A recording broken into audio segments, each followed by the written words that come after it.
Hey everyone, and welcome back to another quick review for this Christmas 2022. And today we're going to be taking a look at this, which is the 2017 Hasbro Marvel Legends Collect and Build figure Sandman. So yeah, I know you guys are probably getting sick of Sandman reviews because I've got so many on my channel, but I promise this will probably be the last one for recent years, unless they release a No Way Home one and maybe even a Spider-Man 3 re-release, like an anniversary thing.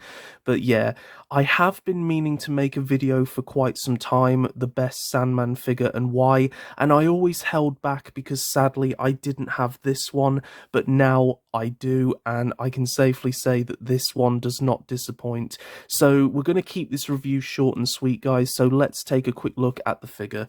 So this figure uses the Absorbing Man Build-A-Figure body, so it is absolutely huge. He towers over the other Marvel Legends.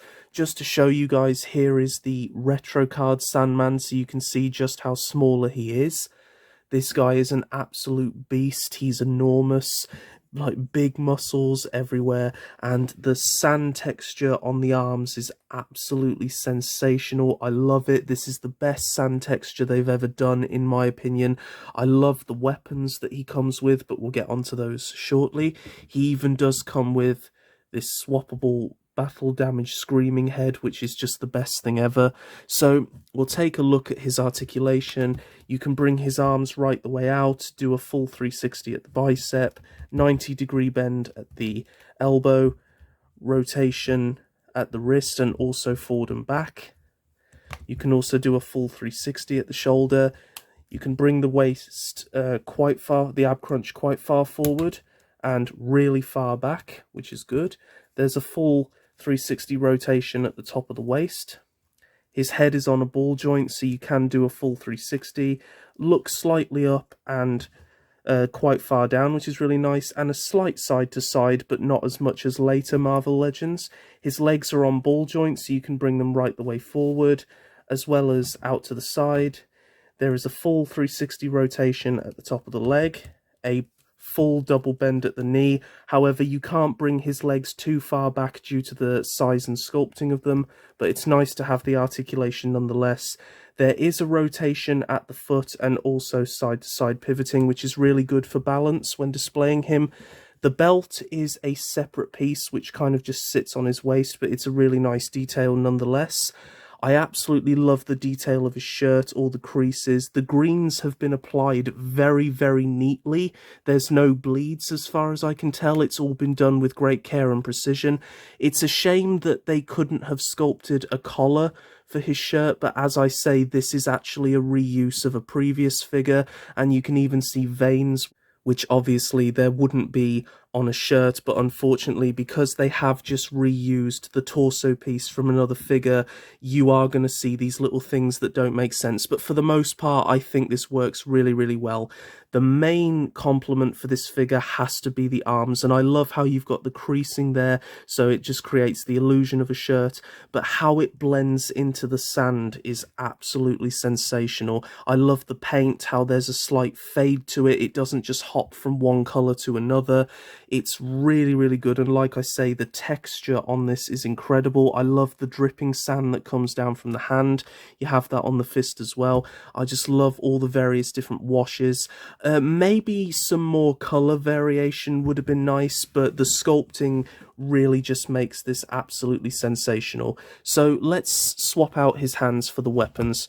So they pop off really, really nicely. The arms are actually slightly rubbery, so it does make it really easy to do so. As you can see, they have a lot of movement with the pegs, and you can decide whichever one of these weapons you want to put on and which side. It really doesn't matter. So we'll clip on the hammer, which sits on there very nicely, and oh my god, look at this thing.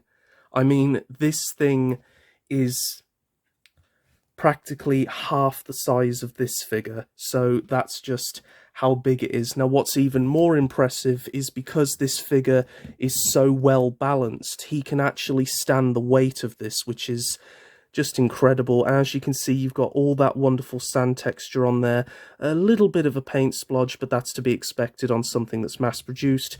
This also does still have pivot from side to side and rotation because they all have the same peg. And then we'll swap out his grabbing hand for the mace. That just clips on there very nicely. So now you have a full battle-ready Sandman, and that looks absolutely incredible. Now, one thing I do love about this, which is something that so many other Sandman figures have gotten wrong, is they include 2 sand hands and 2 weapons. With other Sandman figures, you only have the 1 sand hand, and it always seems to be on the left, which I don't like. I've nothing against left-handed people, obviously, but as far as from what I've seen, he's always punched with his right hand, so I'm really happy that they've done this. Like I say, you can mix and match. You could have maybe just 1 weapon and 1 sand hand, which is really good. You can't do that on a lot of other Sandman figures, which is really annoying. So I really feel like on this one, they've just put a little bit of extra care into that, which I really do appreciate. Lastly, let's take a look at his swappable head. So you just pop the head right off. There's the ball joint. Take his alternate head and then just clip it straight on. This is quite difficult, I will just say that now. So this head sculpt is significantly tighter, which is often the case with swappable heads, so it just needs a bit of wearing into. You could always heat it with a hairdryer or just boil it in some water if it just makes it slightly easier to put on. But isn't that just the coolest thing you've ever seen? So it looks like Spider-Man has punched him. In fact, this is definitely going to be my preferred way of displaying him compared to the original head sculpt. I like the original head sculpt, but unfortunately I just feel as though some of the details are a bit soft, especially the teeth. The sculpting is there, but the paintwork could have been better. However, on this head sculpt, I think the paintwork is sublime. I think they've done a really fantastic job just blending all of this sand into him. And also you can see on the hair, they've even given it a little bit of a wash, just so it all blends in there, and it looks absolutely fantastic. I honestly wish I had better lighting than this, but unfortunately with this time of year and in the UK, this is the best I've got. So just to compare him to all of my other Sandman figures, we have the Toy Biz Sandman, probably the most sought after and seems to be a fan favourite, and I can understand why. The Diamond Select Sandman, another very cool one. A few issues, but yeah, it's still a very, very cool figure overall. As I've already shown, the most recent release, the Spider-Man Retro Card Wave Sandman, and whatever this is supposed to be, the Spider-Man 3... yeah, the less said about that, the better. But anyway, honestly, I do love all of these figures. In fact, my final Sandman video, which I will get round to making at some point, is going to be a proper comparison between all of these to decide which one is the ultimate. Because, you know, some of you might just want one Sandman figure in your collection, and choosing between these 4 can be quite difficult because they all have their positives and their negatives, to be quite honest with you guys. So we'll definitely do a video to try and determine once and for all which one is the best. If you guys are up for that, let me know down in the comments. But yeah, really, really love all of these figures, but I'm so happy to have this one in particular to the collection. It's just absolutely mind-blowing to think that I have him. So, overall, what do I think of this figure? I mean, do I really need to say anything else, guys? I absolutely love him. If you haven't added him to your collection yet, I would highly recommend that you do.